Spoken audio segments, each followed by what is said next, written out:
Sí, doctor, se le escucha perfectamente. Sí, doctor, sí se escucha. Bien, muchas gracias. Buenas noches con todos, estimados colegas, estimados estudiantes de Existir. Un saludo cordial también a la Universidad Laica Eloy Alfaro.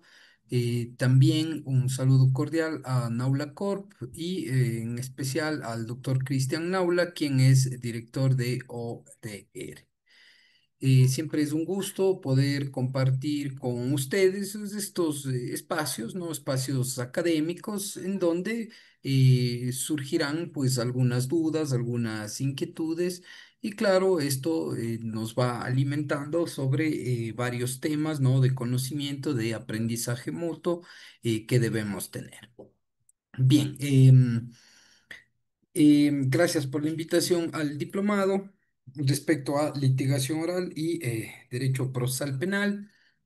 El tema que me ha tocado exponer en esta noche, pues es sobre la presentación de prueba en el procedimiento penal, el interrogatorio, el contrainterrogatorio y algunos temas sobre la credibilidad, ¿no es cierto? E inclusive objeciones procesales. Bien, planteémonos primero de que en dónde se desarrolla la prueba. Recordemos que la prueba, ¿no es cierto?, en el proceso penal se va a desarrollar en la audiencia de juicio. Recordemos que el procedimiento penal, ¿no es cierto?, eh, es lo que se conoce como un conjunto de normas que relaciona, ¿no es cierto?, o que se relaciona entre la facultad que tiene, ¿no? La Administración de Justicia a través de los tribunales de justicia y con los particulares, ¿no? Que han ingresado al procedimiento penal. Y por eso es importante que el derecho procesal penal, ¿no es cierto?, garantiza o trata de preservar el orden social. Y por eso tiene funciones, ¿no? En forma general y como antecedente vemos que en el procedimiento penal existen tres funciones básicas que son, primero, pues investigar, luego identificar y luego sancionar. Donde nos vamos a centrar en la sanción, es decir, en el juzgamiento porque la investigación, como primera función del derecho procesal penal, recordemos que la investigación, todos sabemos, está a cargo de la Fiscalía General del Estado, que es la que se encarga de investigar. En la investigación, en la instrucción fiscal, recopila elementos de convicción que luego le sirven de base, ¿no? Para realizar una acusación. La acusación, es decir, la identificación de la conducta, pues se realiza con una especie de doble vía, en donde está el fiscal y el juez va a determinar si efectivamente existe o no un llamamiento a juicio para que posteriormente, ¿no es cierto?, en la etapa madre o en la etapa capital del proceso, que es el juicio, se vaya a verificar una responsabilidad indispensable que toda sentencia en donde se establezca una culpabilidad, toda sentencia de condena en materia penal, pues tiene que basarse en qué? Tiene que basarse en pruebas, ¿no es cierto? Y también importante que nosotros sepamos cuáles son las bases, ¿no es cierto?, de este procedimiento, ¿no? Recordemos, la principal base del procedimiento, pues son los principios que se van a practicar en la audiencia de juzgamiento. El principio es ¿no es cierto? Es un mandato de satisfacción, es un precepto, ¿no es cierto?, que tiene que ser aplicado para el cumplimiento del derecho.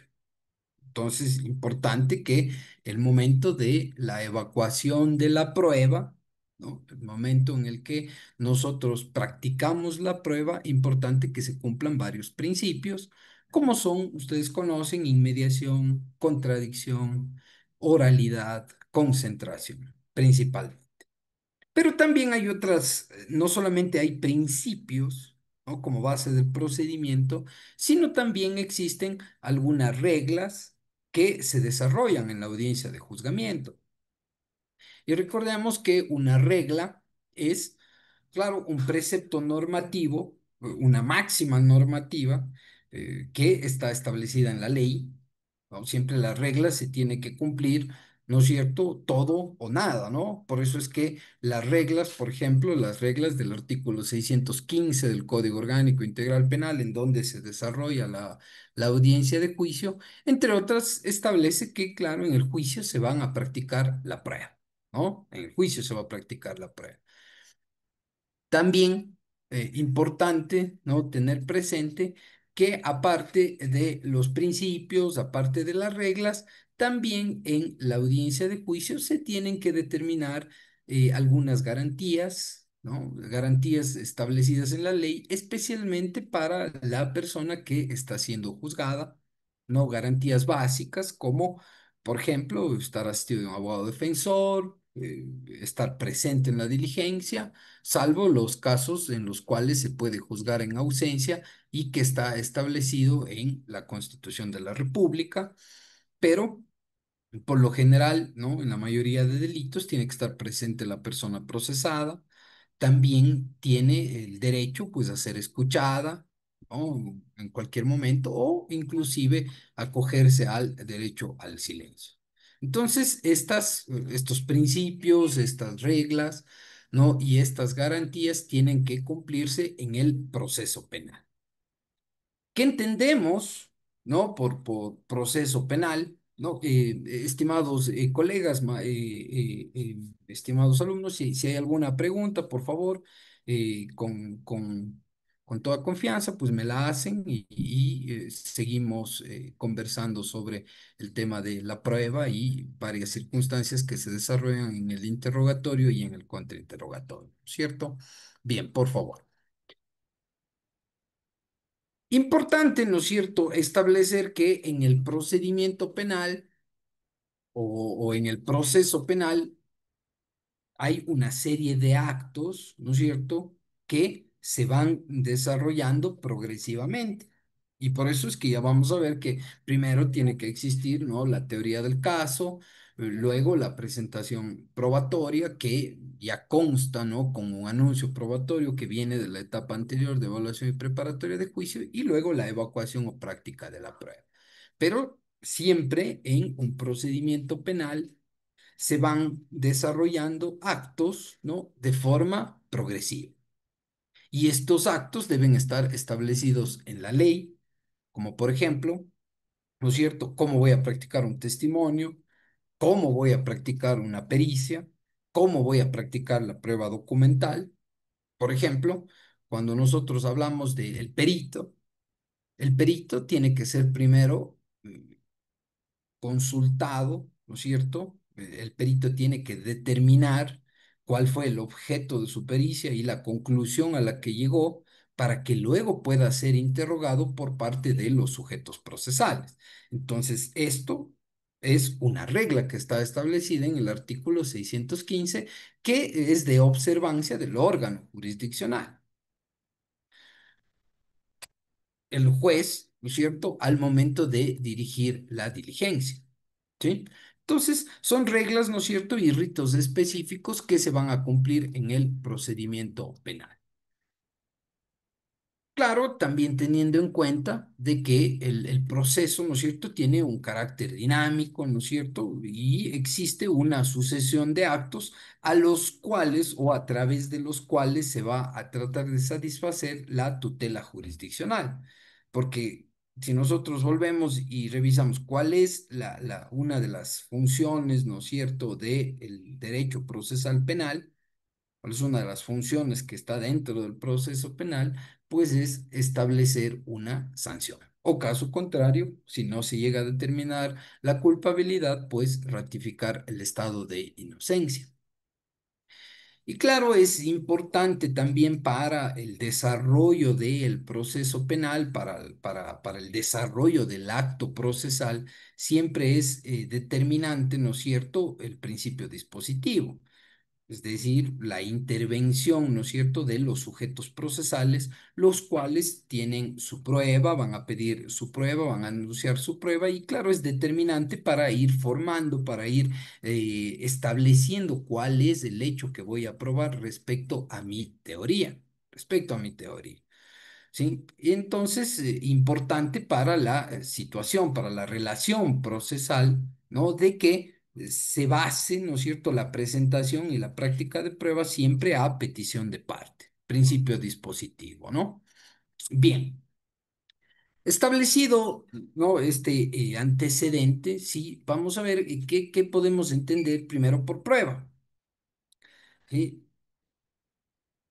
No ha existido uniformidad, digamos, en la doctrina respecto a lo que deberíamos entender por prueba, pero eh, es aceptado, ¿no?, digamos, en forma mayoritaria, ¿no?, de que cuando yo quiero, ¿no es cierto?, probar algo, tiene, ¿no?, el sinónimo de demostrar, de comprobar, ¿no es cierto?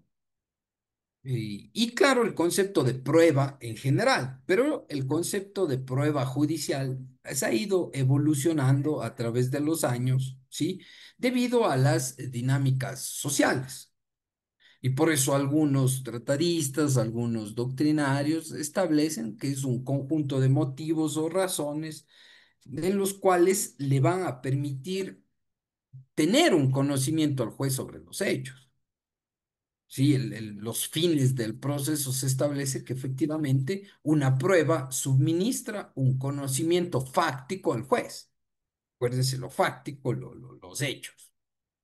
Importante que, ¿no es cierto?, se regule cómo se va a practicar esa prueba. ¿Sí? Y claro, cuando existe una regulación de la prueba, ¿qué es lo que se tiene que establecer? Se tiene que establecer la fijación de los hechos controvertidos. ¿Por qué se fijan los hechos controvertidos? Porque, claro, hay dos tesis contrarias. Es decir, si estamos en un sistema acusatorio adversarial, ¿no es cierto?, se presentan dos tesis contrarias, es decir, hay una acusación y se controvierte esa acusación. Por eso, lo determinante de la prueba es tratar de fijar los hechos controvertidos. Existen diferentes formas, ¿no es cierto?, de establecer cómo sería la noción de prueba. Mm, ¿Qué es lo que el juez debe, ¿no es cierto?, valorar, debe analizar, ¿no? Entonces, solamente lo que está introducido en el proceso, solamente lo que se ha justificado su existencia. No, sin perjuicio de los acuerdos probatorios a los cuales lleguen los sujetos procesales. Recuerden que los acuerdos probatorios se practican en la audiencia de evaluación y preparatoria de juicio y estos acuerdos probatorios son hechos no controvertidos. Entonces, lo que se va a fijar en el juicio a través de la prueba son hechos fácticos que fueron controvertidos o que están siendo controvertidos en esa diligencia. Y por eso es importante, ¿no?, que se tenga en cuenta siempre que nos encontramos en un modelo adversarial,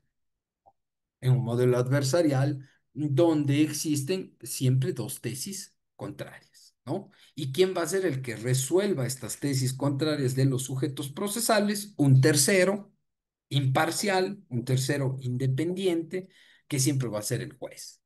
Bien. Doctor, Sí, dígame, por favor. muy Juan buenas noches, Carlos, le doctor. escucho. Doctor, una pregunta, ya.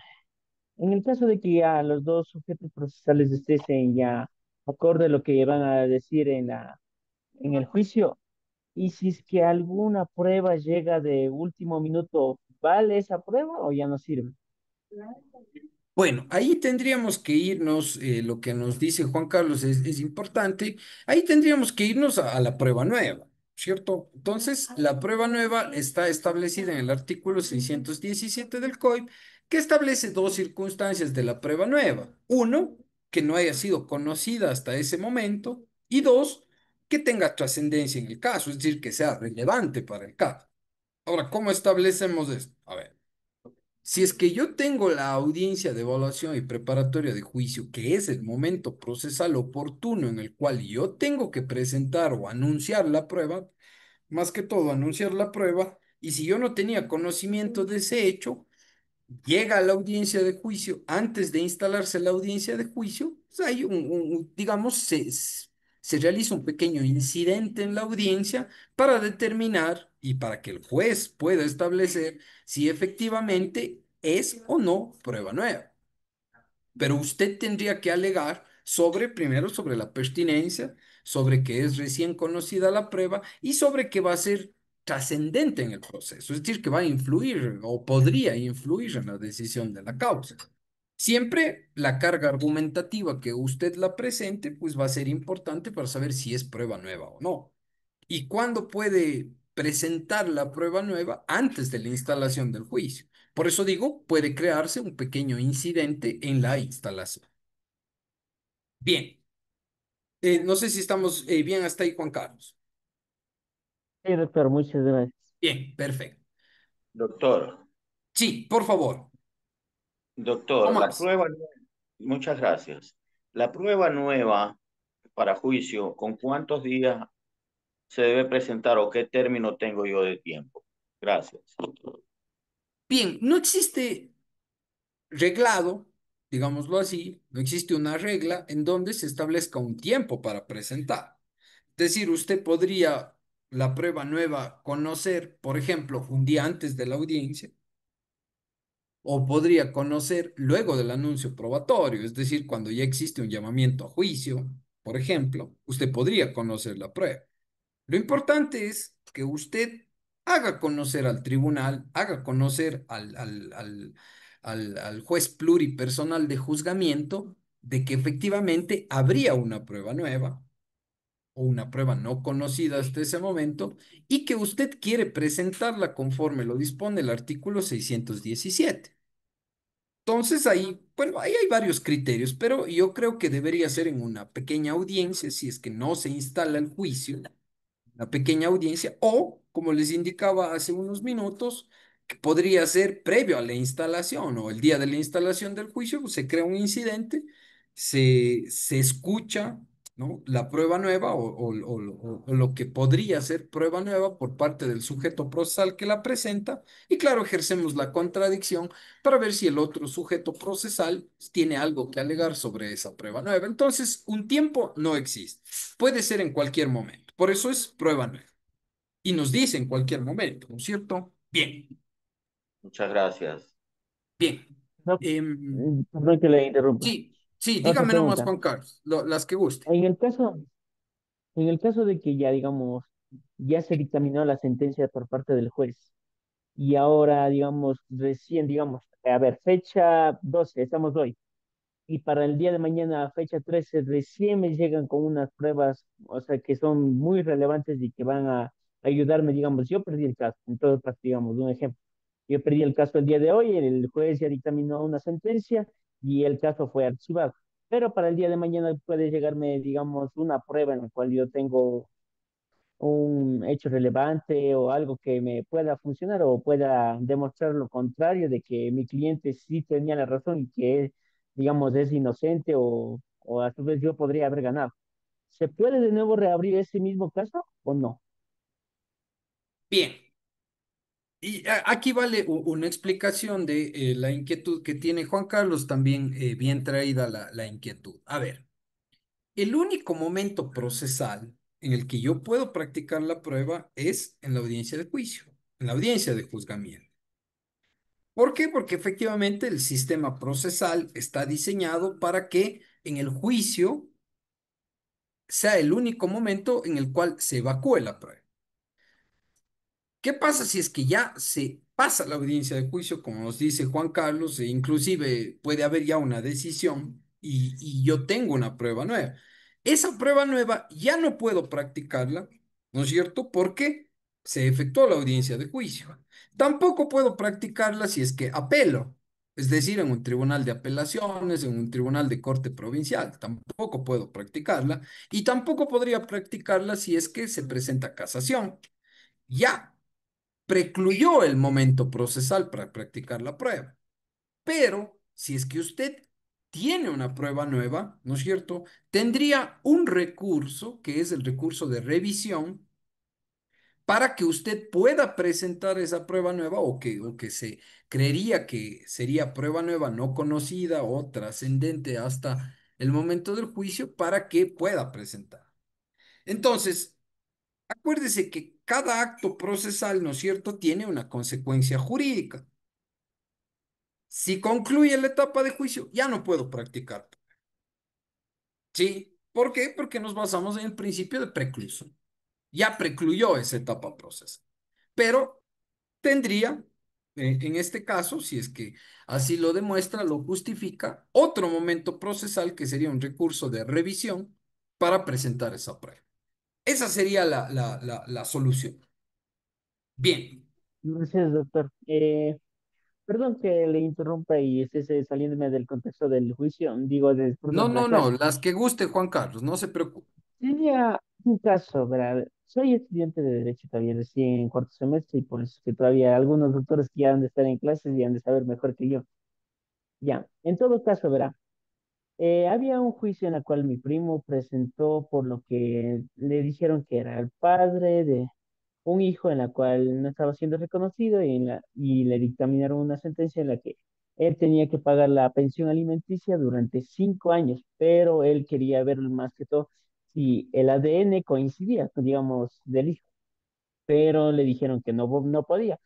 Eso es, eso sí se puede hacer, o sea, de que yo ya no puedo ni siquiera hacer una prueba de paternidad ni nada de eso. Claro, bueno, ese es un asunto que, en materia civil, ¿no? Pero presumo que hay instituciones jurídicas, ¿no es cierto? Como por ejemplo la impugnación de la paternidad. Entonces, no sé si es que eso ahí sí ya me tomó la lección porque es materia civil, pero no sé si es que existe un momento procesal para, o que en cualquier momento procesal yo podría presentar una impugnación de paternidad. Eso no sé si está regulado, pero podría hacerlo, ¿cierto? Podría hacerlo. En este caso, las instituciones establecidas en el Código Civil, ¿no? Le permitirían hacer eso. Eso sí, como le digo, tendríamos que revisar eso, pero si es posterior, ¿no? Ahora depende, no sé, si es que ya hubo un reconocimiento, si es que ya está reconocida la paternidad, eso no sé, ¿no? Pero si es que después se presenta, usted puede impugnar esa paternidad, podría impugnar esa paternidad. Eso, lo que digo, no estoy seguro si es en cualquier momento que puede impugnar esa paternidad. Eso no conozco esa regla en el Código Civil, pero eso podría ser lo estimado Juan Carlos. Bien, Doctor, muy buenas noches. Muchas gracias, doctor. sí, ya, Continuando, o sí, sea, estimado Santiago, por ¿cómo favor. está, doctor? Buenas noches, compañero, buenas noches. O sea, continuando con la situación del procedimiento penal, ¿no? La práctica de pruebas. Sí, Dentro del, bueno, fase preprocesal de investigación previa, donde se ingresan pruebas y todas las situaciones. Dentro de un caso, me ingresaron una prueba que no es relevante para el tema que se está tratando. Si bien es otro delito, pero no es al tema principal. Es un video que ya, está mutilado. Consecuencias de haber presentado una prueba así, doctor, ¿cuáles serían para el abogado de la contraparte? ya, pero usted me dice en investigación, en indagación. Sí, está todavía en investigación previa, fase preprocesal Ya, todavía. ya. Entonces, recuerde que siempre, como les decía hace unos minutos, siempre hay momentos procesales en donde yo o la propia ley establece la regla que yo pueda cumplir, yo como fiscal. Entonces, si usted me dice que hay un video, ¿no es cierto? Ese video, el fiscal verá si es pertinente o no para la investigación. Ya, o sea, podría presentarlo, podría presentar, pero debería existir la contradicción, ¿no es cierto? El momento en el que se explote ese video o el momento en el que se haga la audiencia privada de ese video. Y si supongamos que usted me dice que está mutilado, o supongamos que existe alguna irregularidad en ese video, usted tiene que dejar sentado su objeción respecto a esa irregularidad que se presentaría en ese elemento de convicción. Porque recuerde que todavía no alcanza el valor de prueba si es que está en investigación, inclusive en instrucción fiscal. Y como nosotros tenemos los momentos procesales establecidos en la ley, si es que usted ve que hay alguna irregularidad y dejó sentada esa irregularidad, usted tiene o podría pedir una exclusión probatoria, pero ¿cuándo? En la audiencia de evaluación y preparatoria de juicio. ¿Sí? Por eso es que todavía no alcanza el valor de prueba. Todavía es un elemento de convicción. No sé Ya, si gracias, estamos doctor. claros, Santiago. Pero, sí, sí, doctor, pero, o sea, para consecuencias para el abogado que me ingresó esa prueba, ¿tiene alguna consecuencia? O sea, ¿se le puede ir con alguna Eh, acción en contra o no? Porque, o sea, es un video que se obtuvo de una institución.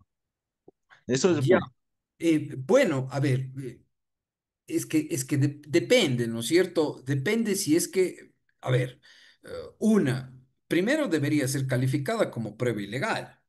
¿No es cierto? El 76.4, ¿no es cierto? Cuando nos dice de la Constitución que carece de eficacia probatoria. Eso uno.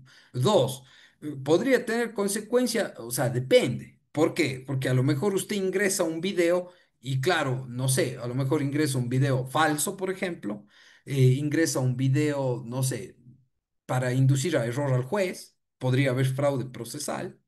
No sé, o sea, eso depende, ¿no? Depende cuál sería el contexto en el cual usted presentó ese video. Eso habría que ver. Pero recuerde que usted está patrocinando a alguien. El que presenta no es el abogado, sino es quién, su cliente. Él es el que presenta. Habría que ver qué decisión toma el juez si es que se llega a determinar alguna irregularidad, que se investigue a quién sería la persona que se podría investigar y si es que existiría algún delito. No sé si está claro, estimado Santiago. Sí, doctor, quedó muy, muy claro, más que nada con la aplicación del 76 de la Constitución. Sí, Quedaría bien, bien, bien exacto. claro para la exclusión de la, bueno, Para la exclusión. Pero eso le digo, supongamos que no se excluya, pero le podría llevar a un error al juez, ¿no es cierto? Entonces, no sé si es que, claro, qué decisión podría tomar el juez. Es que pueden ser varios escenarios los que se presenten cuando yo presento un elemento que carezca de eficacia probatoria. Bien. Estamos bien hasta ahí. ¿Alguna otra consulta, por favor, estimados colegas, estimados estudiantes? No sé si tienen alguna consulta, pues continuamos. Recordemos que los medios probatorios, ¿no es cierto?, le conducen al juez a adquirir que el convencimiento sobre los hechos, ¿sí? Los medios probatorios. Y la fuente de prueba es lo que utiliza el juez, que está utilizando el juez, para verificar sobre la verosimilitud o sobre si esos hechos realmente son verdaderos. La verosimilitud, acuérdense, de los hechos a probar, ¿no? Por eso es que la fuente de prueba, ¿no es cierto? Puede ser una persona, un testigo, un perito, un objeto, un documento. Eso es una fuente de prueba. Busca, mm, o no sé, podríamos decirlo que busca la verdad de esa fuente de prueba, ¿no? El momento en el que se está practicando. ¿Qué busca? ¿Qué va a determinar el juez? Va a tratar de buscar la verdad en esa fuente, en ese hecho que está tratando de probar. Nosotros nos encontramos en un sistema en un sistema de convencimiento. Acuérdense que es distinto y creo que todavía se utiliza, no sé, en algunos jueces, en algunos tribunales, el término de certeza. Ahora, ¿qué es lo que yo tengo que hacer? ¿Cuál es el sistema, ¿no es cierto?, que se establece en nuestro Código Orgánico Integral Penal, el sistema del convencimiento al juez, más allá de toda duda razonable que vamos a ver más adelante. Pero no puede existir una certeza. ¿sí? Por eso es que cuando el juez se convence es de alguno de los hechos que son afirmados por las partes.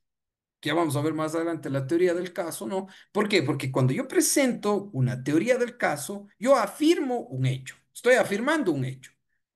Entonces yo tengo que demostrar ese hecho. Pero ¿cómo tengo que demostrar ese hecho? Convenciéndole al juez. El sistema de convicción. Por eso si nosotros revisamos el artículo 5.3 del COIP, el artículo 453, nos lleva al convencimiento de los hechos. ¿Por qué no podría haber certeza?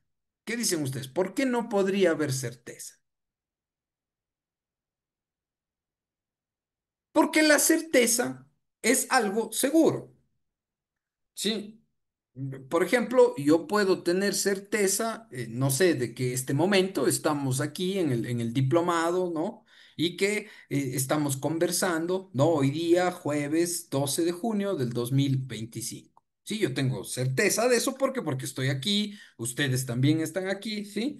Pero el juez podría tener certeza de un hecho que se encuentra en un pasado, el cual el juez no puede visitar, pero tiene que recrear con prueba. ¿Sí? Entonces, si yo recreo con prueba ese pasado, ¿no? ¿Qué tengo que llegar a hacer en el estado psíquico, en el estado mental del juez? Llegar a convencerle con la prueba. Por eso la certeza es un estado mental de algo seguro, algo seguro. Entonces, el juez, para estar seguro de algo, debió haberlo presenciado.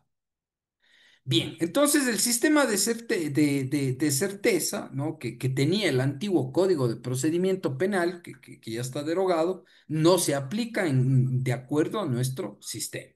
Sí, de acuerdo a nuestro sistema. Entonces, la función, ¿no? La función de la prueba es la de ofrecer al juez elementos, ¿sí? Para establecer si un determinado enunciado, acuérdense, yo doy un enunciado, ¿sí? Relativo a un hecho, si ese enunciado es verdadero, si ese enunciado es falso o si ese enunciado no es probado.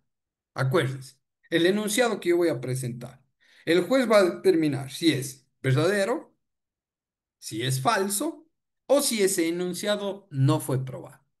¿Sí? Entonces, si un enunciado fáctico, ¿no es cierto?, es verdadero, ¿es por qué? Porque está confirmado con pruebas. ¿Sí? Si es falso, las pruebas mismo van a determinar esa falsedad. Claro. Y si no está probado, ¿es por qué? Porque no hubo la convicción, el convencimiento suficiente para determinar que ese hecho es verdadero. ¿Sí? Por eso es necesaria la prueba, la práctica de la prueba, para que de algún modo, ¿no es cierto?, ¿qué es lo que extrae el juez? Del hecho fáctico, ¿no es cierto?, extrae qué, extrae consecuencias jurídicas, ¿sí? Consecuencias jurídicas como, por ejemplo, determinar que hay un delito. Esa consecuencia jurídica la extrae de la prueba. O confirmar el estado de inocencia. Bien. Importante, ¿no es cierto?, que en estas fuentes de prueba que vamos a ver más adelante, centrarnos principalmente en el tema de los testimonios, ¿no es cierto?, en el tema de los testimonios, pero la prueba, testimonio, pericia, documento, ¿no es cierto? Acuérdese que el testigo es quien da sus percepciones sobre los hechos, ¿sí? A través de una declaración. Ahora, esa percepción, ¿fue o no fue real? ¿Por qué? Porque, no sé, puede ser que no estuvo en ese lugar, sí estuvo en ese lugar, estuvo a distancias de ese lugar, no estuvo en el vehículo, sí estuvo en el vehículo, pero es la percepción que él tiene. Sí, es la percepción que él tiene. Claro que también existe la pericia, ¿no? Acuérdense que el perito es pues aquel que tiene los conocimientos profesionales, ¿no? Que ayuda al tribunal, ¿no? Para no sé si despejar, para, no sé, para solventar determinadas dudas que tienen. Porque claro, los auxiliares de la justicia siempre van a ser los peritos en su rama profesional, en su rama de experticia. Entonces, ellos, ¿qué nos hacen? Algunos peritos, ¿no es cierto? Tienen o se obtiene de los peritos los resultados de la ciencia que ellos practican. Qué sé yo, por ejemplo, un examen de ADN, lo que nos decía Juan Carlos, ¿no? Por ejemplo, a ver, el examen de ADN es un resultado de la ciencia. Entonces, ¿cómo controvierto o cómo objeto algo que viene de la ciencia? ¿Sí? Otra cosa, por ejemplo, son los peritos los que practican un reconocimiento de evidencias, digamos, un reconocimiento del lugar. Quizá podamos ahí sacar alguna imprecisión, quizá podamos ahí controvertir algo que el perito introdujo como información. Bueno, podemos controvertir, pero hay determinados peritos que, claro, se basan en la ciencia, ¿no? Como los exámenes de sangre, ¿no es cierto? La, la- los exámenes corporales, etcétera, ¿no? Y claro, ¿qué es lo que hace el perito? El perito, pues, ¿no es cierto? El perito realiza digamos, un análisis dentro de su área, ¿sí? Un análisis exhaustivo de los conocimientos profesionales que él tiene y extrae las conclusiones, ¿sí? Extrae las conclusiones de sus conocimientos profesionales conforme, claro, a las reglas científicas, reglas de la ciencia. Recuerden, reglas de la ciencia que tiene el perito. Por eso, estimados colegas, ¿no? Es importante, pues, que nosotros tengamos que acreditar al perito con estudios, con experiencia, ¿no? ¿Qué es lo que ha hecho? ¿En dónde se ha desempeñado como perito? Es importante que nosotros podamos acreditar. Porque si viene un perito, por ejemplo, que ha hecho uno o dos informes, ¿no? Y le contrasto con otro perito que tiene conocimientos, que tiene estudios doctorales, estudios de posgrado, que ha realizado más de 100, 200 pericias, qué sé yo, ¿no es cierto? Entonces yo estoy acreditando que efectivamente ese perito tiene experiencia en la ciencia que practica. Bien. Y claro, el tercero es el documento, eso digo ya solo en forma general, ya vamos a ver más a profundidad, ¿no? Si el perito, ¿no es cierto?, establece los aspectos respecto a la ciencia que practica, el documento, ¿no? El documento son instrumentos, ¿no? Que puede ser público, puede ser privado, ¿no es cierto?, que tienen un contenido sobre los hechos que se pretende justificar. Entonces, ¿en qué nos basamos en el documento? En el contenido del documento, ¿sí? En el contenido del documento. Pero recordemos que algunos, ¿no? Algunos documentos que se van incorporando en la investigación, en la instrucción fiscal, pues no pueden ser admitidos como prueba porque algunos documentos, como por ejemplo partes policiales, etcétera, eso no puede sustituir al testimonio, ¿no? Me refiero a los otros documentos, como, qué sé yo, una certificación del registro civil, del Ministerio de Educación, de la Agencia de Tránsito, qué sé yo, una escritura pública, etcétera, ¿cierto? ¿Qué es lo que tienen o qué se trata de probar, ¿no? Se trata de establecer una verdad a través de lo que contiene ese documento. ¿Qué contiene ese documento? ¿Eh? Para fijar los hechos en el proceso. Bien, cuando nosotros hablamos, ¿no? De el tema de la prueba, ¿cierto? Que ya hemos visto, ¿no? Que la prueba puede ser, eso ya conocemos, testimonial, documental, pericial, ¿no? Tenemos que tener en cuenta cómo tiene que ser una sentencia, ¿no? El momento en el que yo voy a valorar la prueba, ¿sí? Una sentencia especialmente de condena. Y cuáles son, ¿no? Los criterios jurisprudenciales que se han emitido al respecto. Cuando hablamos de materia penal, la Corte Constitucional ha dicho que se tiene que constatar la prueba, ¿no? Y que la prueba tiene que llevarle al convencimiento al juez y haber superado el umbral de la duda razonable. Y por eso nos dice la Corte Constitucional en la sentencia, la sentencia es un segundito para verles, la sentencia es la 2706, ¿no? De septiembre del 2021, 2706. Entonces ahí nos dice que una sentencia, ¿no es cierto?, para que se cumpla con la garantía de motivación, la suficiencia de motivación en materia penal, tiene que el juez explicar la forma mediante la cual a través de la prueba superó el umbral de la duda razonable y cómo desvirtuó los argumentos de la defensa. ¿Sí? ¿Cómo desvirtuó los argumentos de la defensa? Ahora, eh,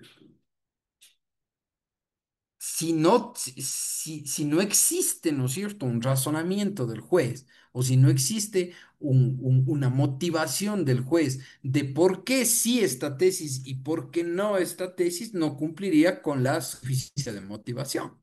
Porque tiene que explicarme, ¿no?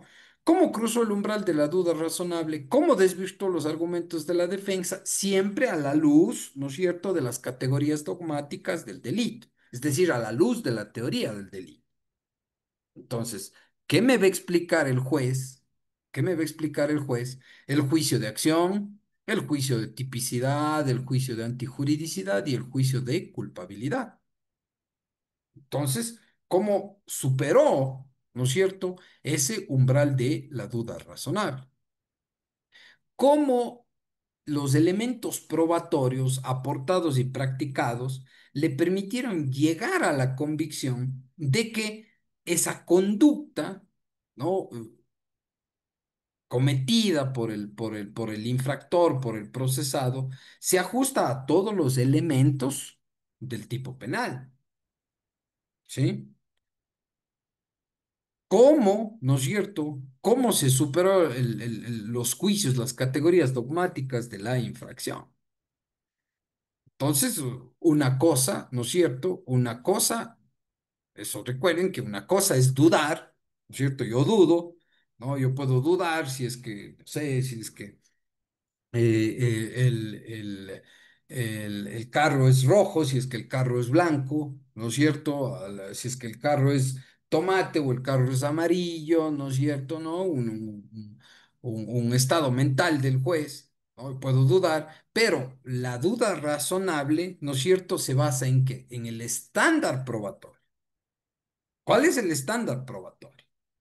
Entonces, es un ejercicio que tiene que realizar el juez, el estándar probatorio.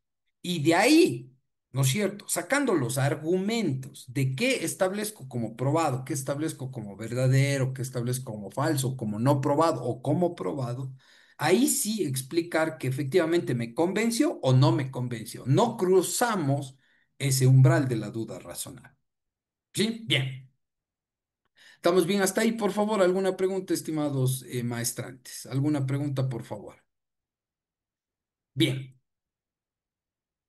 Es importante, ¿no es cierto?, que las sentencias, ¿no es cierto?, en materia penal cumplan esta suficiencia motivacional.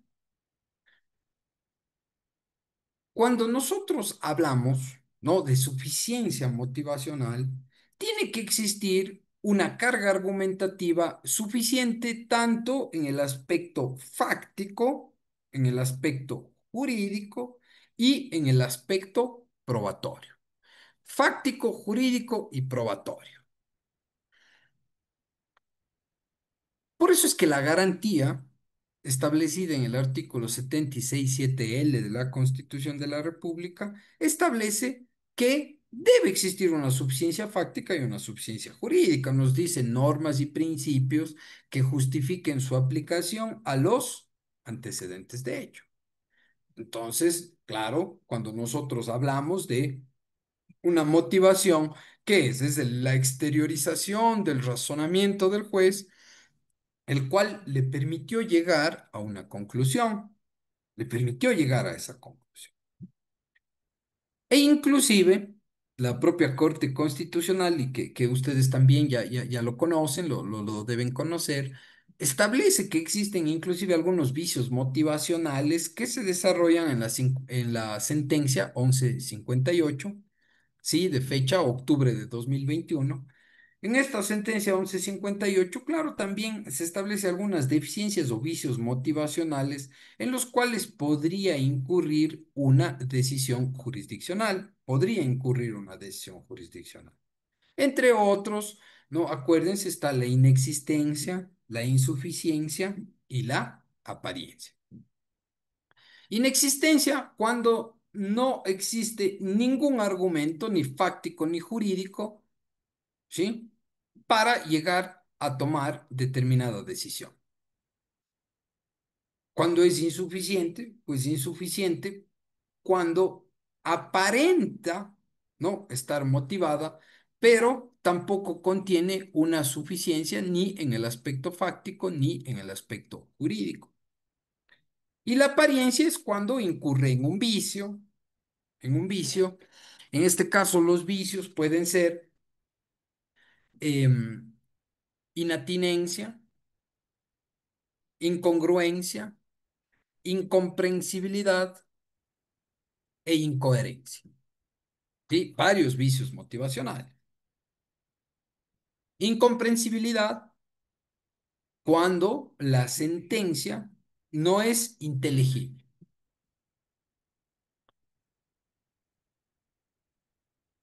Hay algunos juristas que establecen que las sentencias, cuando se emite por parte de cualquier órgano jurisdiccional o inclusive las resoluciones de los poderes públicos, cualquiera que sea esta resolución de los poderes públicos, pues tiene que ser entendible, tiene que ser comprensible, no solamente para la comunidad jurídica, sino tiene que ser comprensible para cualquier ciudadano, para cualquier persona que desee inteligenciarse de esta resolución. Entonces, toda sentencia tiene que ser comprensible también, ¿no es cierto? No solamente dentro del ámbito jurídico, sino también, ¿no es cierto?, en el tema de la explicación de por qué se tomó esta decisión. ¿Por qué? Explicando por qué arribé a esta decisión. Es más, inclusive ahora todas las sentencias tienen una resolución de fácil comprensión, ¿no? A ver, Juan le robó a Pedro, ¿no es cierto? Y se determinó que existe un robo con fuerza en las cosas porque se intentó sustraer, ¿no? Su billetera, qué sé yo. Entonces tenemos una resolución de fácil comprensión, que también la tienen las sentencias, la mayoría de sentencias que se expiden a nivel nacional. Incomprensibilidad. Lo inatinente significa que las razones por las cuales se llegó a tomar eh, una decisión no son atinentes al caso, no tienen que ver con el caso, ¿no es cierto?, que se está sustanciando. Entonces, si es que las razones, es decir, los argumentos complementarios que tiene una sentencia, por ejemplo, acuérdense lo que se conoce pues en doctrina como la obiter dicta, ¿no? ¿Qué es la obiter dicta? Pues son los argumentos que yo utilizo para llegar a una decisión. Los argumentos, ¿no?, que estoy poniendo en la parte motiva, en la parte expositiva de la sentencia. Y quizá algunos argumentos no sean atinentes al caso. Entonces, está con un vicio motivacional o consta de un vicio motivacional, ¿no? Bien.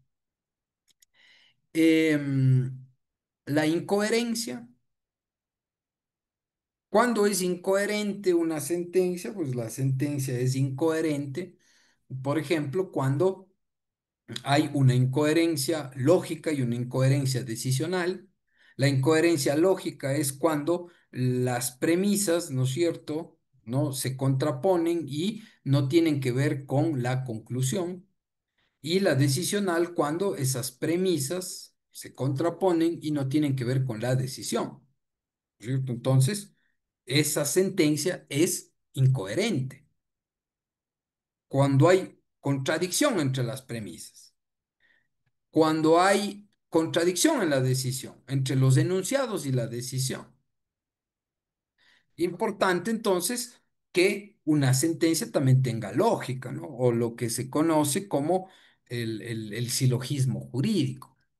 Un silogismo jurídico partimos de la premisa mayor, que es la norma, la premisa menor, que son los hechos, y llegamos a una conclusión. ¿Por qué? Porque si confluye la premisa mayor con la premisa menor, ¿no es cierto? Vamos a tener una conclusión lógica, si confluye. Pero a veces existe contradicción y por eso es que podría establecerse una incoherencia lógica. ¿Sí? O una incoherencia decisional. Bien. Y la sentencia y la incongruencia, inatinencia, incomprensibilidad, incoherencia e incongruencia. La incongruencia también que puede ser frente a las partes o frente al derecho. Recuerden que una sentencia es incongruente frente a las partes cuando em, cuando yo no respondo los argumentos relevantes que plantean los sujetos procesales. Por ejemplo, no sé si estamos en una audiencia de juicio y yo planteo, no sé, que la prueba no es legal, yo planteo que no hay tipicidad, que no hay juicio de culpabilidad, etcétera, ¿no es cierto? Es una alegación relevante. O yo planteo que los testimonios son contradictorios o no tienen verosimilitud, etcétera, ¿no? Entonces yo tengo que responder ese argumento. Tengo que responder ese argumento. Hay incongruencia frente a las partes cuando no respondo ese argumento relevante que se planteó. Y hay incongruencia, ¿no? Frente al derecho cuando no se utilizan, ¿no es cierto?, los institutos jurídicos determinados en la ley, determinados en la Constitución, en los instrumentos internacionales para la resolución de determinado caso, ¿no? Por ejemplo, qué sé yo, en determinados delitos, no sé, tengo que acudir, por ejemplo, cuando son leyes penales en blanco, tengo que acudir a otros códigos para culminar la tipicidad, como por ejemplo para entender qué es un órgano, para, por ejemplo, para entender qué es un biocombustible, para, no sé, para sancionar sustancias catalogadas sujetas a fiscalización, etcétera. Entonces, tengo que utilizar la normativa vigente. ¿Sí? Eso me exige el derecho, que tienen que existir, ¿no es cierto?, normas jurídicas pertinentes para yo resolver determinado conflicto que se presenta o un conflicto que se presenta al juez. Claro, son vicios que, si bien la Corte Constitucional dice que son vicios que se pueden presentar en una sentencia, pero no necesariamente tienen que alegarse esos, esa forma, cómo se habría producido ese vicio en la resolución. Lo importante es que existe una carga argumentativa por parte eh, de quien objeta o de quien solicita una nulidad. Debe existir una carga argumentativa, pues, que explique cómo se habría producido la falta de motivación, en qué parte de la sentencia estaría, por qué no cumpliría con la garantía del artículo 76.7L, bueno, etcétera, ¿no es cierto? Bien, que es importante que nosotros como abogados, ¿no?, nos preparemos y podamos establecer si es que yo alego una nulidad en determinada instancia, ¿no es cierto? Y claro, diferenciar si es que yo alego una nulidad constitucional o una nulidad procesal. Porque la nulidad procesal tiene otros efectos, la nulidad procesal se retrotrae al momento en donde se habría ocurrido o donde habría ocurrido la irregularidad procesal. ¿Sí? Bien. Son efectos diferentes, por eso tenemos que tener en cuenta nulidad procesal y nulidad constitucional. Bien, perfecto. No, no sé si tenemos alguna pregunta. Son las 8. ¿Les parece si hacemos un receso de unos 10 minutos para poder tomar un café? Y nos vemos en unos 10 minutos. ¿Les parece, estimados colegas? Muy bien, doctor, está muy bien. Sí, bien, gracias. Bien, perfecto. Bien, entonces hagamos un receso, unos 10 Sí, doctor. minutitos para poder tomar un poquito de café, un poquito de agua. Bien, y nos vemos en unos minutos. ¿Sí? Gracias, estimados colegas.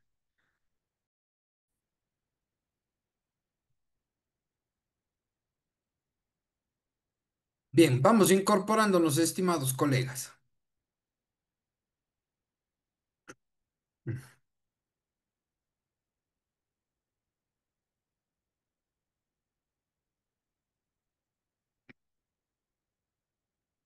Continuamos con la clase.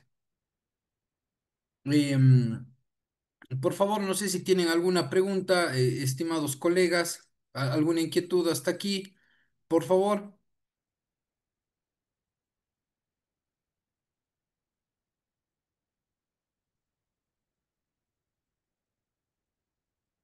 Jorge, no sé si me quería preguntar algo, por favor.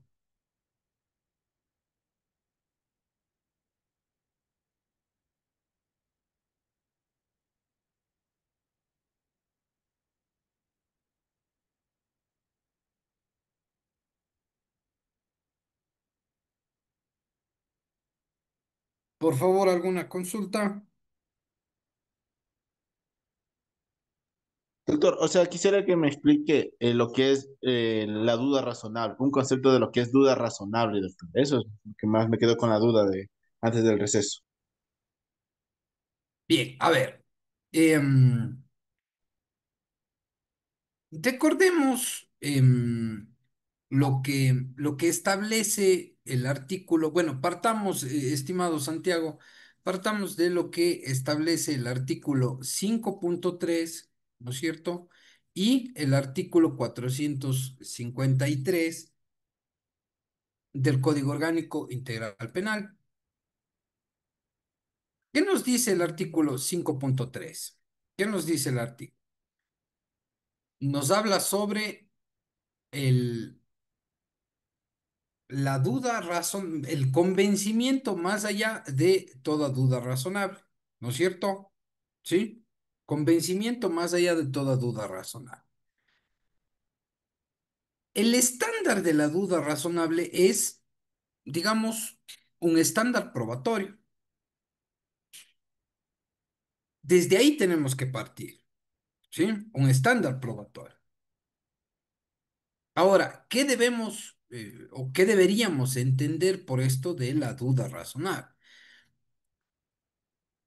Cuando nosotros tenemos, ¿no es cierto?, una resolución en donde tengo que establecer la culpabilidad de una persona, ¿sí? El juez puede dudar de determinadas circunstancias, pero el estándar de la duda razonable no es un estado mental, no es un estado, sino es un estándar. ¿Cómo cruzo el umbral de la duda razonable? Ya, tiene que existir suficiencia fáctica, es decir, suficiencia probatoria, y para cruzar ese estado de la duda razonable, no ese estándar, ese umbral de la duda razonable, yo tengo que explicar cómo la conducta de la persona procesada se ajusta a las categorías dogmáticas de la infracción. ¿Cómo explico eso? Haciendo el juicio de acción, el juicio de tipicidad, el juicio de antijuridicidad y el juicio de culpabilidad. Si todo eso confluye, ¿no es cierto? Estamos frente a un delito y frente a una persona que cometió esa infracción, ¿sí? Entonces, así tiene que ser el razonamiento o la motivación del juez el momento en el que se emita una sentencia de condena. Sí, el momento en el que se emite una sentencia de condena. Por eso les ponía como ejemplo inclusive de que un tema no es lo mismo la certeza que el convencimiento. Yo tengo que convencerle al juez ¿no? Yo tengo que convencerle al juez de que mi afirmación, ¿no es cierto? Mi afirmación es más probable que la afirmación de la parte contraria. Yo tengo que convencerle al juez. Bien, no sé si es que, no sé si es que está claro, estimado Santiago. Sí, doctor, quedó claro, doctor. Bien, perfecto.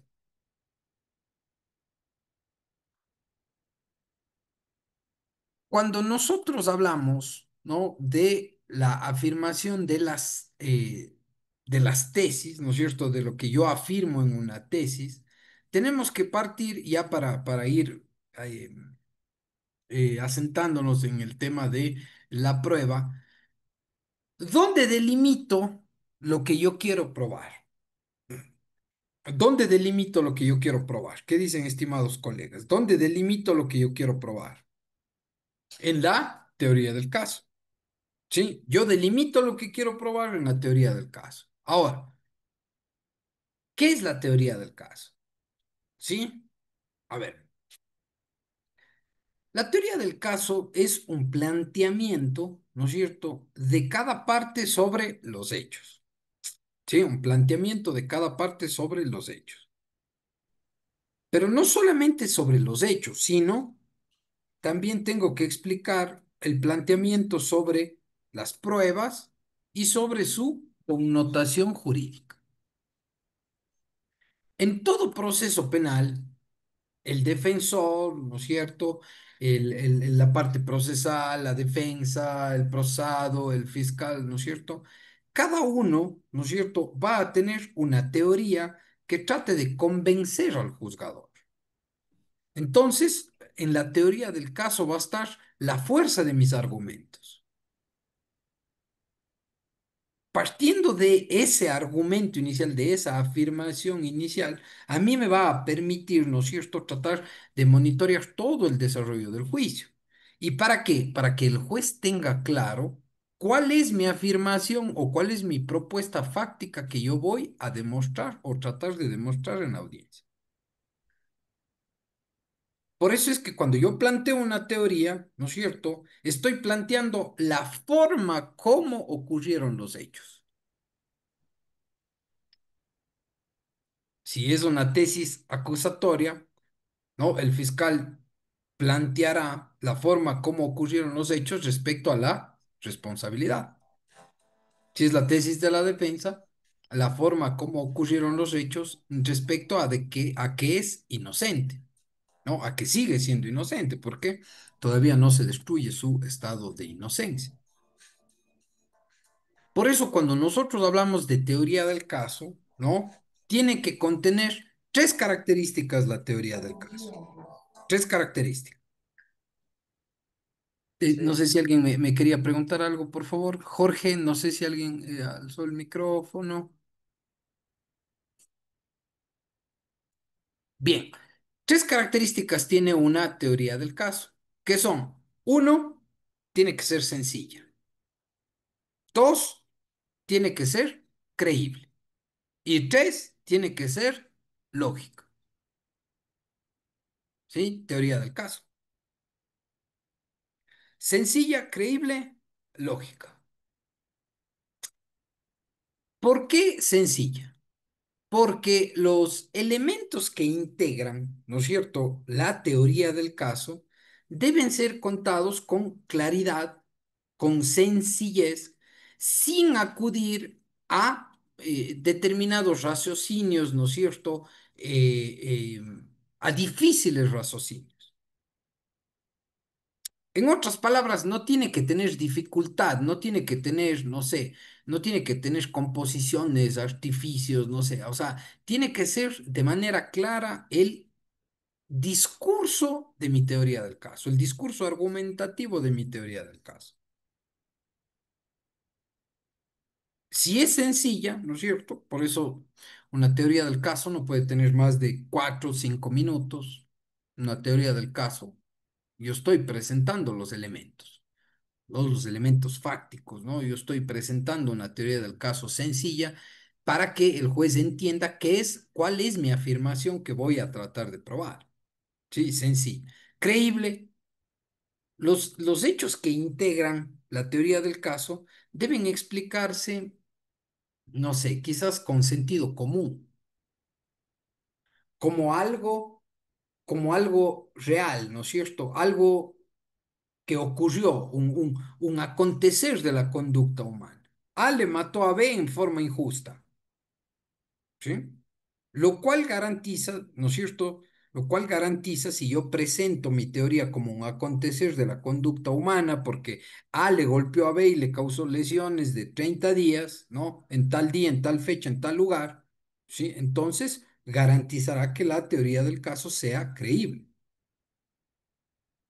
¿sí? Sea probable, sea verosímil. ¿Por qué? Porque toda esa teoría o todo ese elemento fáctico será objeto de demostración con la actividad probatoria que va a desplegarse en el juicio.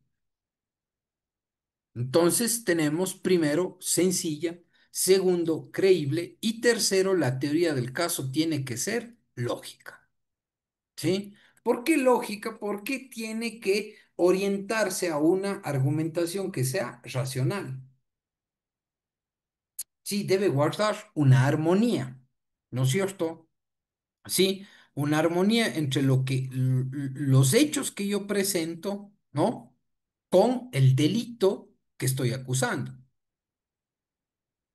Por eso hay que guardar una armonía, ¿no es cierto? Permitir que yo pueda hacer una inferencia lógica, una inferencia racional, ¿sí? Acuérdense que la lógica, como nos dice la doctrina, es la ciencia que nos enseña a razonar con exactitud. Por eso es que es importante que nosotros presentemos una teoría lógica, ¿sí? Una tesis lógica. Nada fantasioso. Eso, ¿para qué decir? Pero es un consejo, ¿no es cierto? Nada fantasioso. Ahora, si nosotros tenemos las características de una teoría del caso, ¿no? Ahora vamos a ver cuáles son los elementos que conforman esta teoría del caso. ¿Qué elementos tienen que tener? Lo que les decía hace unos minutos. Tiene que tener un elemento fáctico, un elemento jurídico y un elemento probatorio. Entonces, acuérdense. Una cosa son las características, ¿no? Que debe tener una teoría del caso. Otra cosa son los elementos que debe tener una teoría del caso. En lo fáctico, ¿no es cierto? Es labor de quien está presentando la teoría tratar de reconstruir los hechos, determinar los hechos con los que, claro, con los que yo debo tratar de que el juez, ¿no es cierto?, ponga la mayor atención posible de un hecho que aconteció en la vida real, de un hecho relevante que aconteció en la vida real, ¿sí? Por tal momento, o en ese momento, ¿no? En el que yo estoy presentando la teoría, claro, yo tengo que establecer las circunstancias de tiempo, lugar, personas y espacio. Tiempo, lugar, personas y espacio. ¿Sí? Es decir, tengo que establecer en mi teoría del caso cuáles fueron las personas que participaron, personaje, ¿no? Como se dice en el cine, el personaje, quién fue el personaje principal, ¿cierto? El procesado, ¿sí? El personaje secundario, quiénes fueron los testigos que vieron ese acontecer, cuáles fueron las acciones que se realizaron, cuáles fueron los instrumentos que se utilizaron, los objetos, circunstancias, cómo ocurrieron, en qué lugar, en qué fecha, en qué hora.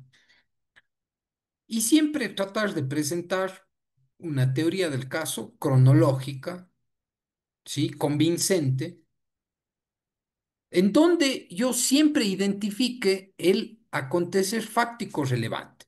Eso es lo que voy a identificar, el acontecer fáctico relevante. Entonces, ya tenemos el primer elemento que es lo fáctico. Lo jurídico consiste en hacer una abstracción, ¿sí? Que se hace, ¿no? Del derecho frente a los hechos. como soporte de la teoría del caso. Es decir, constituye, ¿no es cierto?, digamos, la subsunción que yo voy a establecer de ese hecho al derecho. ¿Sí?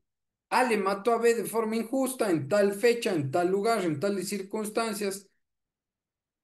Eso se subsume en un delito de homicidio,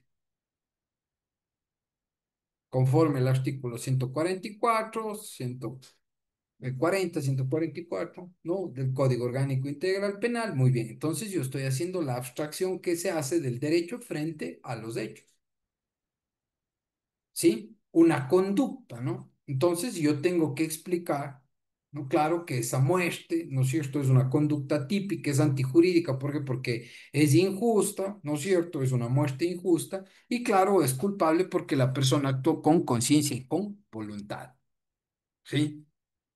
Muy bien, tenemos también el elemento jurídico, el elemento fáctico y tercero, el elemento probatorio.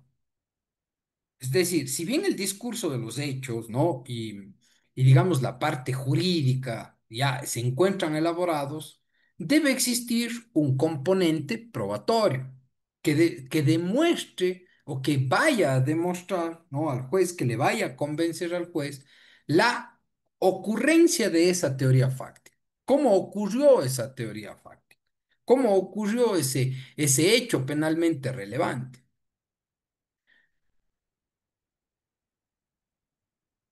Siempre una teoría fáctica tiene que tener, ¿no es cierto?, un sustento probatorio, ¿sí? Existente, ¿no? Un componente probatorio existente, ¿no? A través de las fuentes de prueba que hemos visto, a través de las fuentes de prueba. Si tenemos, no, si entendemos, ¿no? Primero, lo que es la teoría del caso, las características de la teoría del caso y los elementos de la teoría del caso, ¿no es cierto? Ya tenemos una afirmación que vamos a sustentar en el juicio. Ahora, muy bien, yo tengo que convencerle al juez de esa afirmación, convencerle de los hechos que le estoy presentando. Muy bien, si le tengo que convencer de los hechos, claro, ahora sí, vamos a cómo se tiene que practicar la prueba, cuáles son los medios de prueba que yo tengo que practicar. Muy bien. El principal, ¿no es cierto? El principal, y que vamos a ver con a más detalle y amplitud, ¿no es cierto? El testimonio. ¿Sí? ¿Quién es el testigo? ¿Quién es el testigo? ¿Quién podría ser el testigo?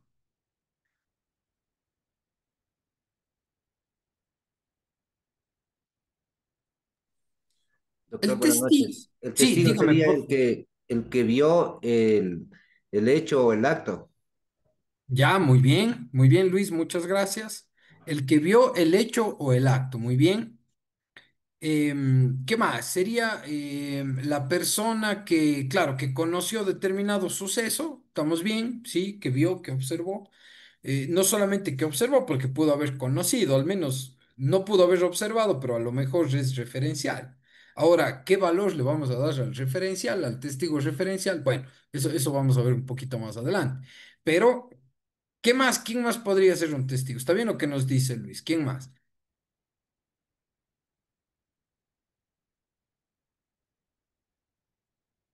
¿Será la persona que percibió algo? ¿No es cierto?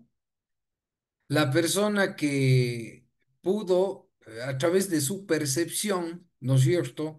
A través del dominio de sus sentidos, ¿no es cierto? Pudo conocer alguna circunstancia también, ¿sí?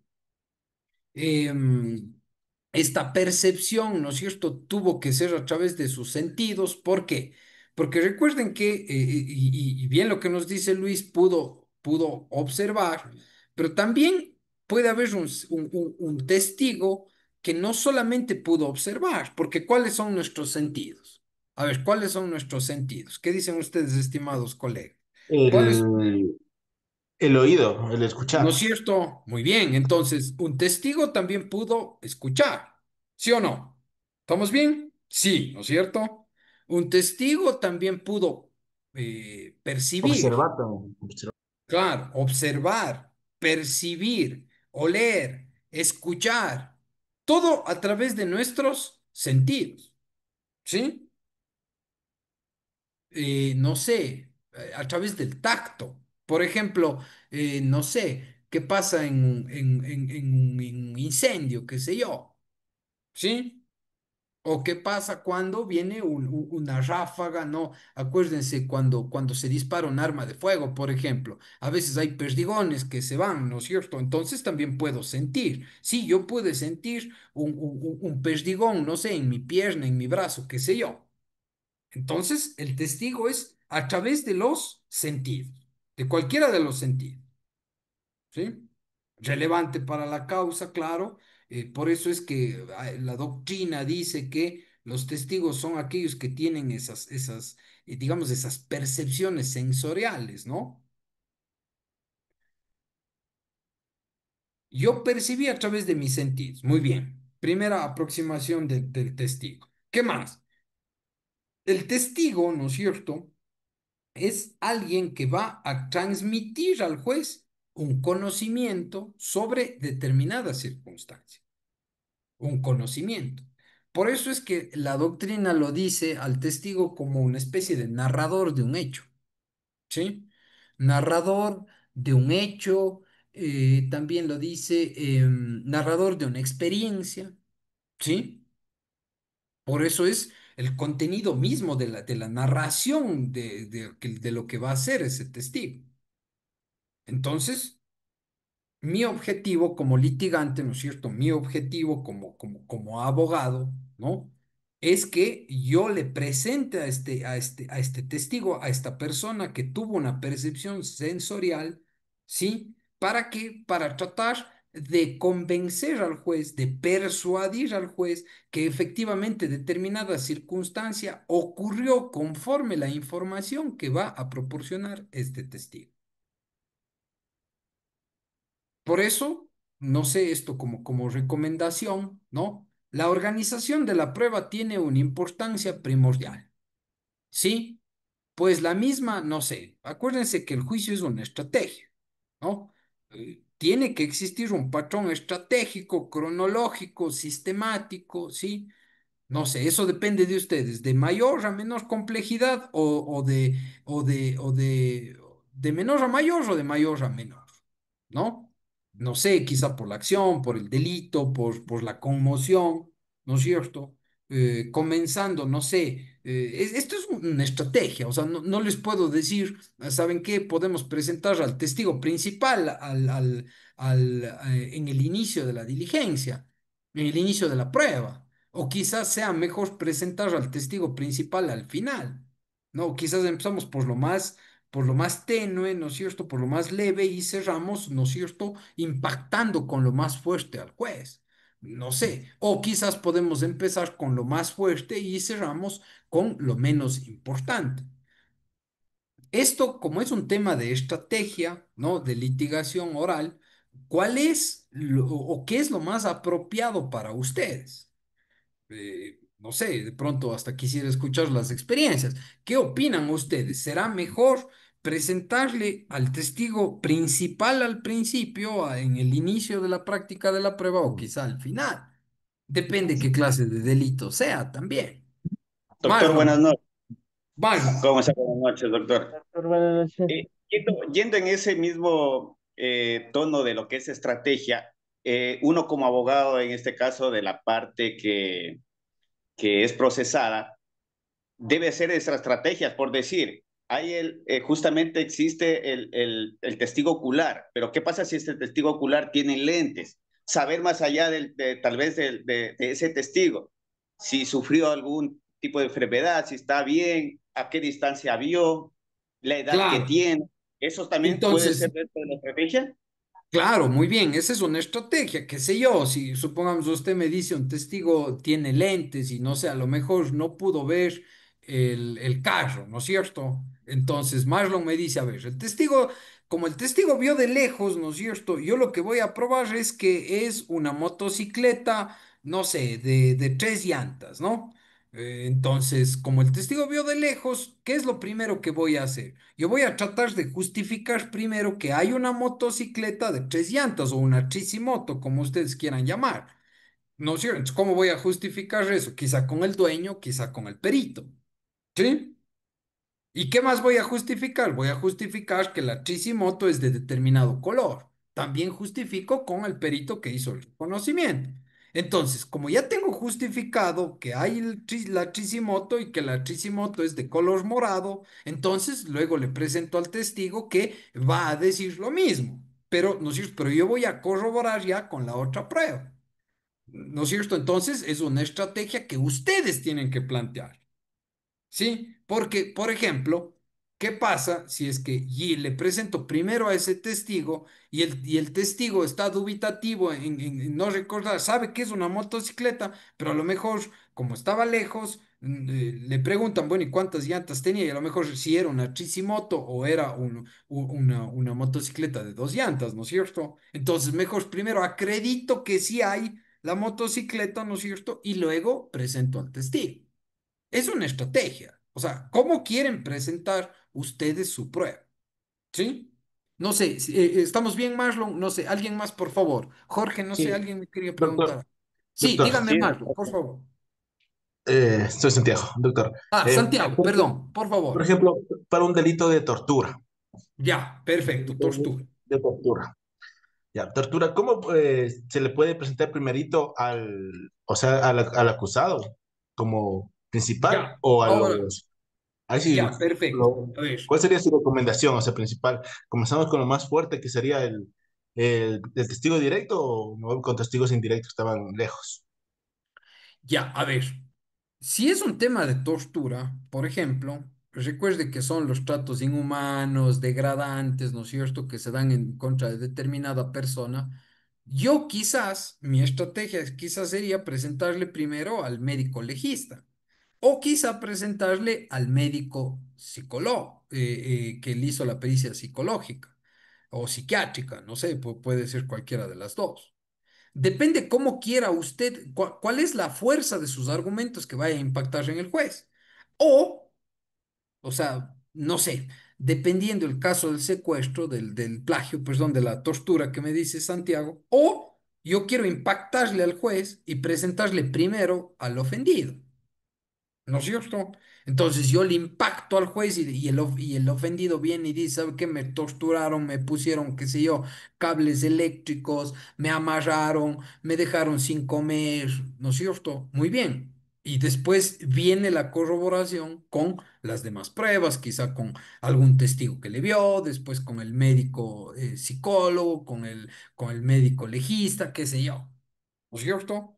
Pero podría ser quizá el impacto primario. Acuérdense que el impacto primario también es importante en la psiquis del juez, porque yo voy a tratar de convencer. Entonces, podría ser la víctima en primer lugar, Santiago, ¿no es cierto?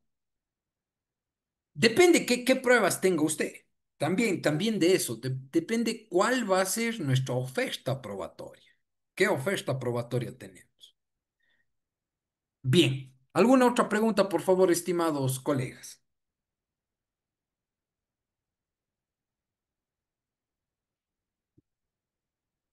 Bien, ¿estamos claros hasta aquí, por favor? Bien. ¿Qué no debe faltar? ¿No es cierto? ¿Qué no debe faltar en la estructura que yo voy a presentar, en la oferta probatoria que yo voy a presentar? No debe faltar un orden, ¿sí? Ustedes van a establecer el orden. Ustedes son los que establecen el orden de su prueba. No sé, quizás sea mejor presentar primero la prueba testimonial o primero la prueba pericial. Por lo general, por lo general, la experiencia nos dice, siempre la prueba documental va al último, ¿no? A menos que se trate de un delito eminentemente documental, ¿no? Como, qué sé yo, como una falsificación, delitos contra la fe pública, no sé. Si ustedes quieren introducir el documento quizá con el perito, bueno, depende. Por eso es que cuando nosotros presentamos, ¿no? Cuando vamos a presentar la prueba, ¿no? Hay algunos principios, ¿no? Como por ejemplo, uno de los principios que debemos observar es lo que hablábamos, el orden cronológico. Por ejemplo, ¿qué pasa si es que, no sé, si es que el hecho fue, no sé, si es que estamos frente a un delito continuado, qué sé yo? ¿Cómo sucedieron los hechos? En el orden que sucedieron los hechos, ¿sí? Por ejemplo, un delito continuado, qué sé yo, un abuso de confianza, por ejemplo. El, el, el vendedor de helados de la, no sé, de Pingüino, qué sé yo, ¿no? Tenía que cobrar en diferentes tiendas, un día en una tienda, un día en la otra, otro día en la otra, y tenía que cobrar $100 en cada tienda. Pero él se quedó $50 un día, $50 otro día, $50, ¿no? Entonces quizá pueda presentar en orden cronológico a las personas que le pagaron esos $100, ¿no? Y él solo ingresó 50 a la heladería, ¿sí? Puede ser un orden cronológico, cómo sucedieron los hechos. Entonces, yo no sé, a veces para nosotros, para las, no sé, o sea, es mejor una reconstrucción de los hechos, ¿no? ¿No es cierto? Yo, no sé, es más fácil avanzar en un orden histórico, quizá, no sé, en un orden cronológico, ¿no? Pero eso, como digo, es un tema de estrategia. O sea, les doy los insumos, ahora ustedes armen su caso y digan, bueno, este sí, yo creo que este caso presenta un orden cronológico. ¿No es cierto? También hay otro principio, lo que les decía y lo que conversábamos con Santiago, quizás el principio de la primacía y de la novedad, ¿no? El tema novedoso, ¿no? El tema que va a impactar al juez, ¿sí? Las personas, no sé. Las personas siempre, no, las que van a impactar al juez, ¿no es cierto? Las que tienen el recuerdo más claro de lo que ocurrió siempre van a ser las víctimas, ¿sí? Ah, también los testigos, ¿no? Porque hay hechos que también le impactan al testigo. Entonces, este principio de la primacía, del presentar el hecho novedoso, ¿no? Lo que busca es impresionar al juez. O sea, yo quiero impresionar. Con esto quiero impresionarle al juez, ¿no? No sé, hay otro principio de, no sé, de el testigo más creíble, por ejemplo. ¿Sí? ¿Cuál es esta estrategia? La estrategia consiste en presentar al testimonio más verosímil, no sé, el que va a causar impacto, el que quedará en la retina del juez, ¿no? El cual conoce bien, el cual es, no sé, el cual es no sé, un intelectual, es una persona preparada, es un profesional, pero fue testigo de un hecho. Quizás él debería contar primero, ¿no? O pasar primero. Vemos que es, porque nosotros ya nos entrevistamos antes con los testigos y vemos, ¿no es cierto?, la calidad de sus argumentos, de la información que tiene. Entonces vemos que es verosímil, vemos que no tiene contradicciones, ¿no? Se percibe como real. Usted le ve y le dice, sí, es real lo que me está diciendo. Entonces quizá el testimonio más creíble sea el que debemos utilizar primero. Qué sé yo, el juez va a formarse un criterio sobre la historia que relata este testigo, ¿sí? Es más, el juez si ve que es un testigo fuerte, un testigo que no tiene contradicciones, que es real, que es verosímil, ¿no es cierto? Entonces, claro, ya va a admitir esos primeros hechos, ya va a admitir el juez y decir, bueno, sí, la impresión que me da de verdad esta persona, esta historia, esta información. Entonces, es incuestionable. Y lo que tengo que hacer yo es seguir reforzando esa información. Eso también es una estrategia, ¿sí?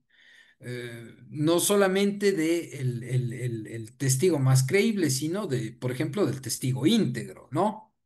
No sé, el testigo de mayor reputación, de mayor honorabilidad, no sé, alguien de, no sé, un cura, de alguien de una parroquia, el teniente político, el presidente, no sé, alguna persona que sea honorable en el barrio, en la comunidad, en la política, qué sé yo. También puede ser un ciudadano de buena reputación, no sé, un profesional reconocido, ¿sí? Entonces, eh, vamos viendo, vamos jugando con nuestra, ¿no es cierto? Con nuestras pruebas, con nuestra fuente de prueba y establezcamos qué es lo primero que debemos presentar. Bien, ¿qué más? A ver,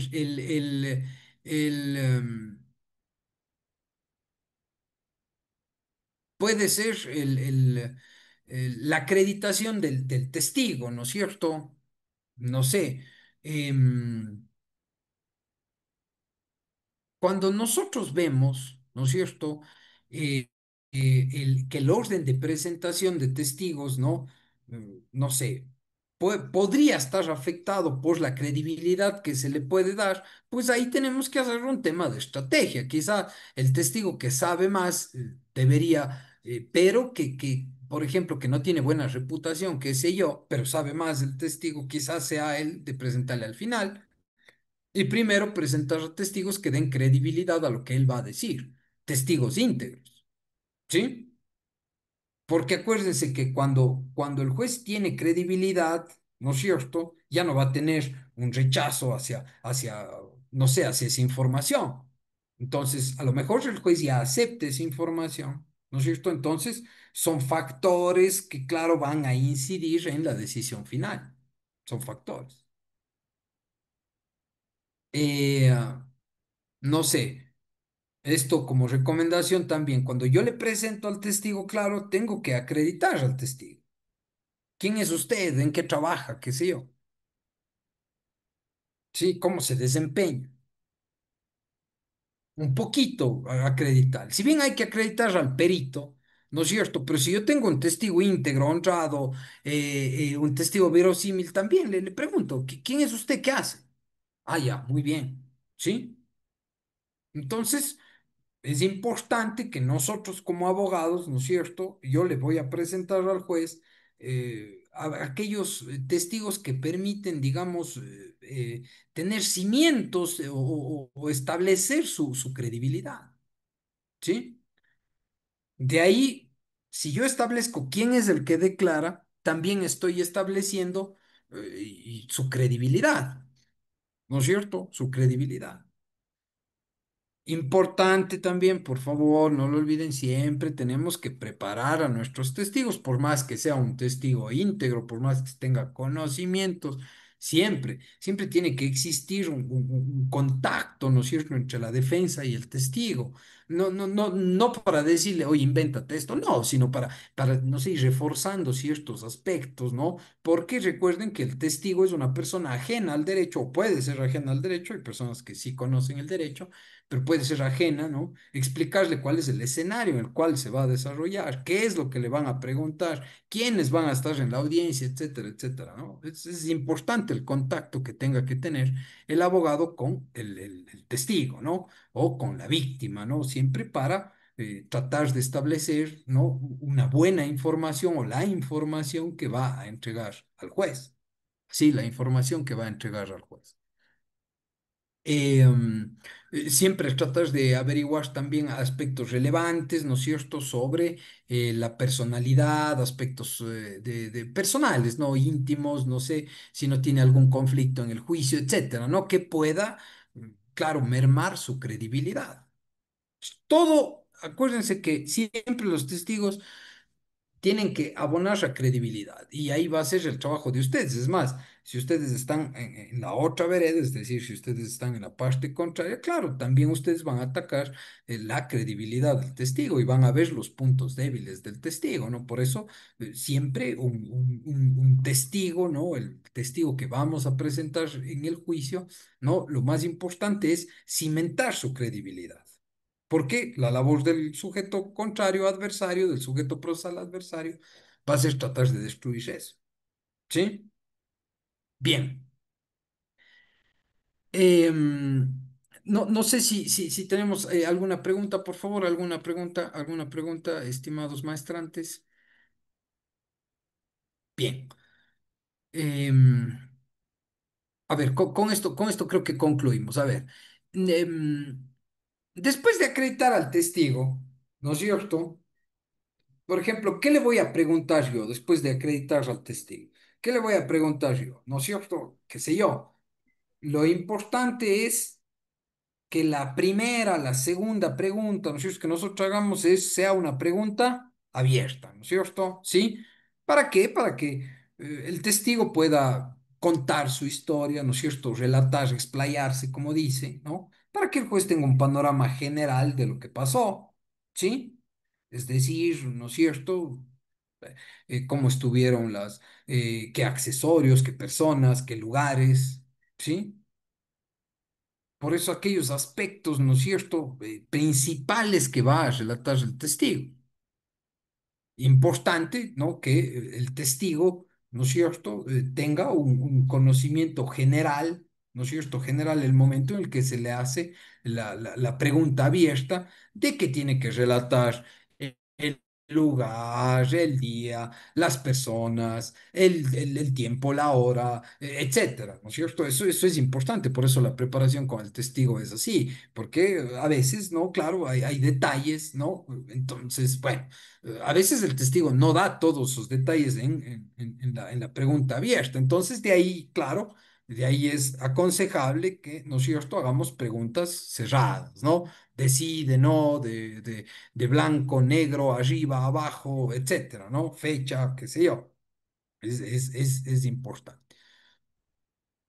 Siempre los detalles, ¿no es cierto? Sí, complementan la historia. Hay algunos detalles, ¿no?, relacionados con el modo, con el lugar, con los objetos, ¿sí?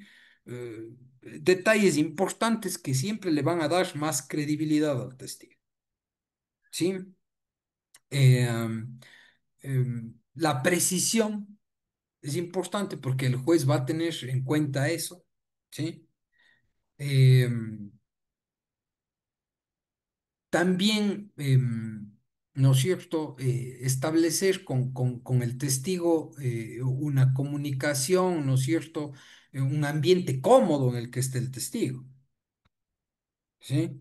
Eh, yo sé que nosotros queremos la mayor información o la información que más favorezca nuestra teoría, pero tratar de que el testigo, ¿no es cierto?, se sienta cómodo, pueda expresar, pueda informar, etcétera, ¿no? Entonces, eso como recomendación. Bien, no sé si tenemos alguna pregunta, no sé si ya van a ser las 9, dejamos ahí mañana para seguir con el tema de los interrogatorios, del testigo, de la credibilidad. No sé si tenemos alguna pregunta, estimados colegas, por favor, alguna pregunta, alguna inquietud hasta aquí. Doctor, una preguntita. Las que guste, Marlon. Verá, en un caso por decir que Fiscalía General del Estado no tenga pruebas, en este caso sería ningún peritaje realizado dentro de un caso, sin ni un perito, sin ningún peritaje, y en este caso, al realizar la audiencia solamente con lo que son pruebas documentales y pruebas testimoniales, llegará a convencimiento al juez, a los jueces en este caso. Claro, pero depende qué delito, porque no sé, quizás no sé, un perjuro, por ejemplo, lo que me dice Marlon. Quizá pueda justificar con prueba documental y testimonial. Quizá no necesite peritos, ¿no? Para un perjuro, ¿no es cierto? Pero si hablamos, por ejemplo, de un delito de resultado como el robo, como el homicidio, como la violación, voy a necesitar de un perito. Entonces, depende siempre el delito, ¿no?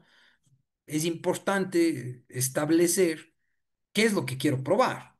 Porque, por ejemplo, si usted, Marlon, quiere probar, no sé, una agresión sexual, va a necesitar un perito. ¿sí?